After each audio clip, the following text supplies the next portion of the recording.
welcome to Motivational Monday. As I've been preparing for this week's video blog, I've had a lot of internal debate. The topic that I'm choosing to discuss this week is one of two topics that scare me, because I often question, to what extent am I willing to be open? To what extent am I willing to share with the world? But I made a commitment to myself that if I'm going to do this, I'm going to be transparent. I'm going to be open. I'm going to be honest because there may be someone out there who's dealing with some of the similar struggles and who deserve to have the topic be spoken on. And I also have a philosophy in life where I challenge myself to run in the direction of my fears. So if something scares me, that's a direct indication of what I need to be doing. With that being said, I will be talking about celibacy and my experience thus far in my journey to being celibate. For those of you who may know me personally, you either are shocked and surprised, or you were the first time I mentioned it to you because it's not something that I would have just chosen. Let's just say that. I enjoyed being free and having the ability to do whatever I desired and exploiting that free will. So needless to say, it was a very difficult decision. But I think it was a very critical decision and honestly a life-changing decision. It's been about 3 months. My 3-month anniversary is coming up. And for me, that's something to celebrate because when I made the decision to be celibate, I didn't think it was possible. I really didn't. I thought it was one of those moments where once you lose your virginity, that's it. You just can't stop at that point. But now I'm about 3 months in, and I'm in a really good place with that, and just being okay with it. And it's not as difficult as I thought it would be. Um, Physically, it's actually pretty easy. Once I got through, I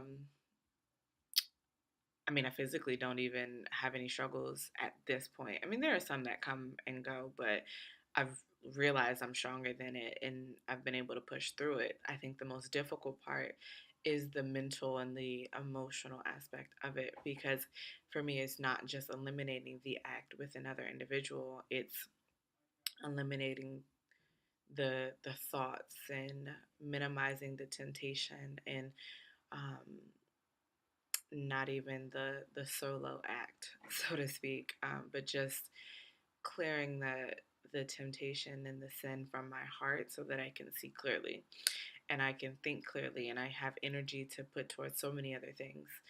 Um, how I came to this decision was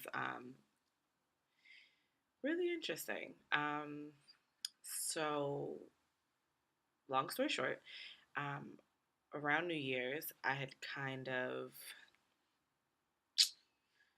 not given up on church, but I was really frustrated with God. Um, and I had stopped going to church. I stopped making an effort to go to church, etc.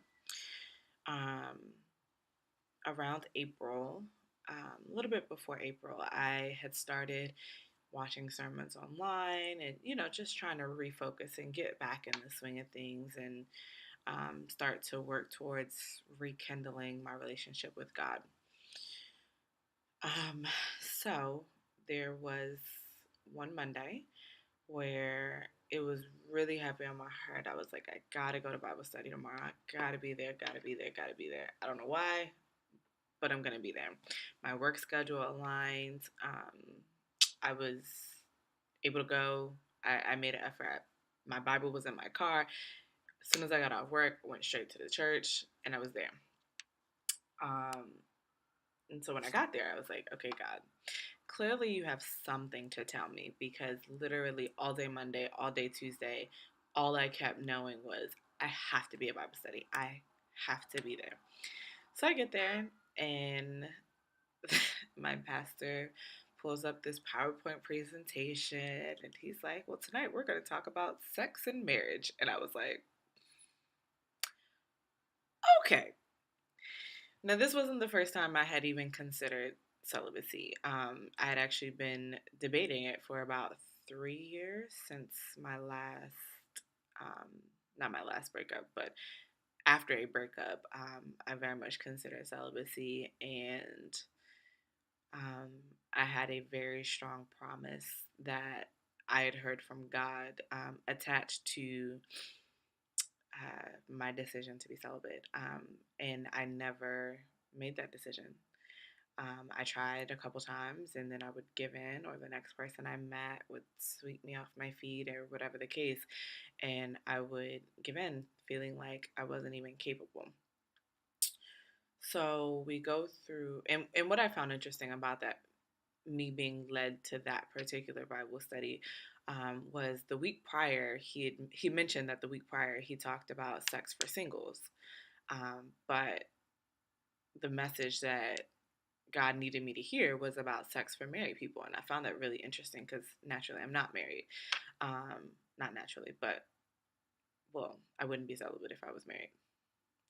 However, um, so I did find that really interesting, and I think that was tied to the promise that he reminded me of.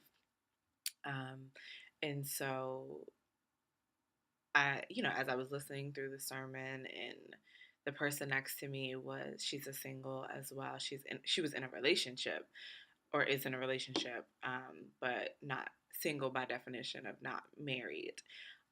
So, we were kind of in that same place. We're talking throughout service and things like that.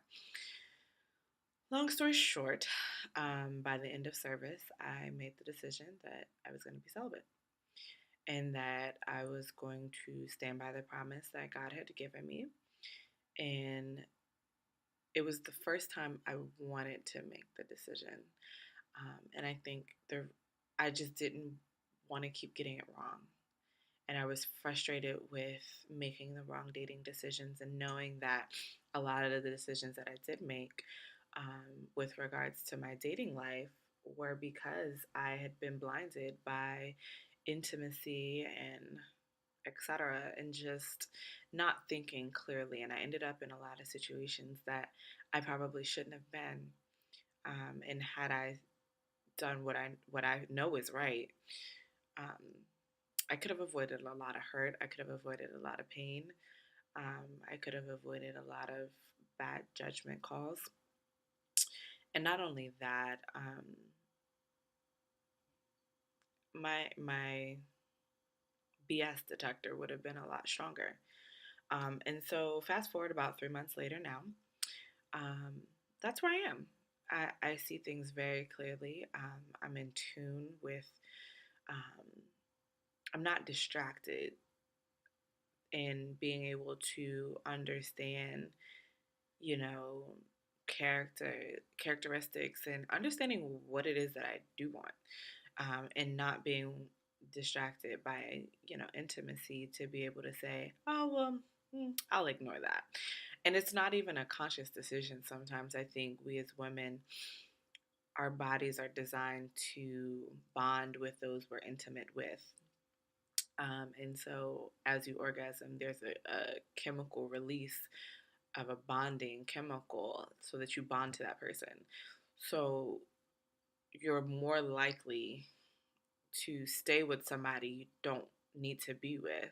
You're more likely to overlook certain character flaws. You're willing to overlook things that you said you don't want to deal with because you've been intimate with them. And now it becomes a chemical balance, and you're balancing that out. And it leads to some pretty messy things. And I think for me, it's given me the ability to know that when I am developing feelings, that they're real, and that it's not a facade. It's not, um, that it's real. And not only that, I can see clearly, you know, um, what I'm dealing with in front of me. it's also given me time to heal. Um, it's given me time to process the things that I've been through and deal with them and face them head on, because whereas I used to use sex to mask my insecurity or to regain my sense of power, I now have to deal with the things that have hurt me. I have to deal with the pains that relationships have caused over the past. I now have to deal with my daddy issues. I literally have no other choice. I can't hide it with intimacy. I can't hide it with love. I can't hide it at all. And I think that's the most healthy thing about this whole journey. And even though it's only 3 months in, to me that's a huge milestone, because 3 days in I was like, what am I doing? Why did I do this? What is going on? And 3 weeks in, I'm like, oh, this is hell.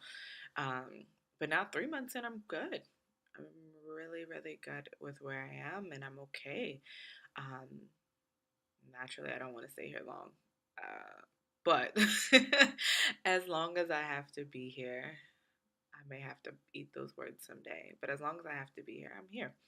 And I'm willing to do what it takes to work on myself so that when I do get married, I'm healed and I'm whole, and I know that it's the right person because I'm not blinded by anything.